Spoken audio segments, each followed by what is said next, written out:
We're going to be looking at how to solve and graph inequalities that are one-step and two-step.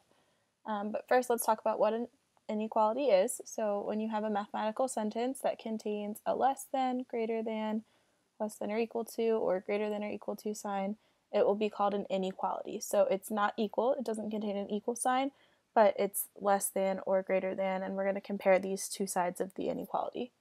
So when you see this symbol here with the little side of it pointing to the left, that's read as is less than, or you could see it as is fewer than. Those are two different ways that you can say that symbol. Now, alternatively, with the little side facing to the right here, we have is more than or is greater than.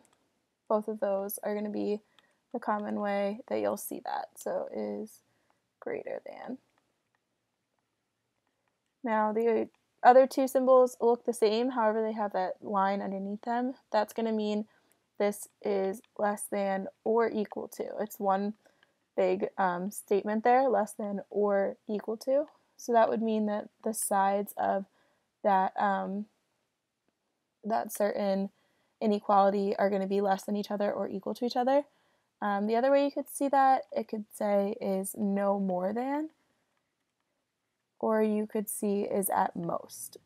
So those are three different ways that you could say that symbol, or you could see these words and then that symbol would be used to represent whatever that sentence is mathematically. Now, just flipping that sign around, but still with that bar underneath, that would be is greater than most commonly here. Greater than or, is greater than or equal to.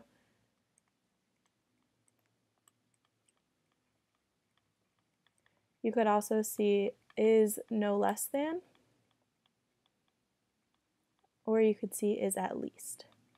So all of these would be different ways you could see this and then represent it with this symbol mathematically.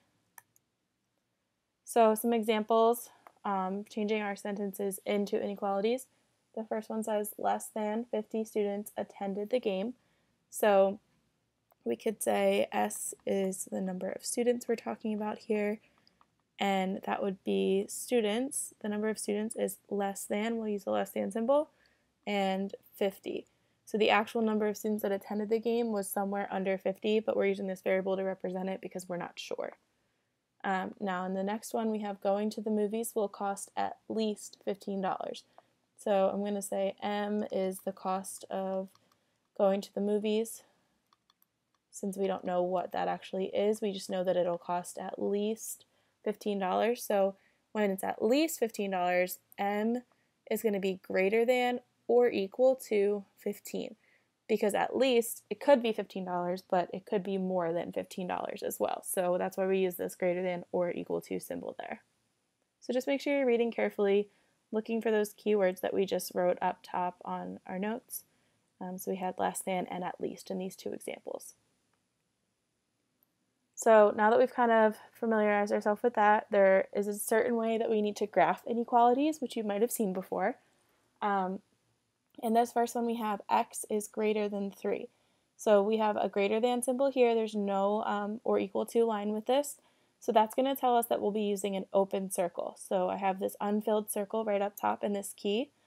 And our x here is what we're going to be trying to show on our number line. That number is going to be greater than 3. So that means that any number that we put there needs to be higher than 3. So we're first going to look, okay, we're talking about the number of 3. I'm going to draw a circle over 3. We know it needs to be an unfilled circle because we don't have a line underneath this inequality. And then x needs to be greater than 3, so we're going to shade all the numbers that are greater than 3. And I'm going to draw an arrow showing that we could keep going. Any number past this to the right is going to work here. Now, another way you could think about this is whichever side of your inequality sign is touching the variable, we're going to shade either to the little numbers or the greater numbers. So right now, the bigger side of our inequality symbol is facing our variable.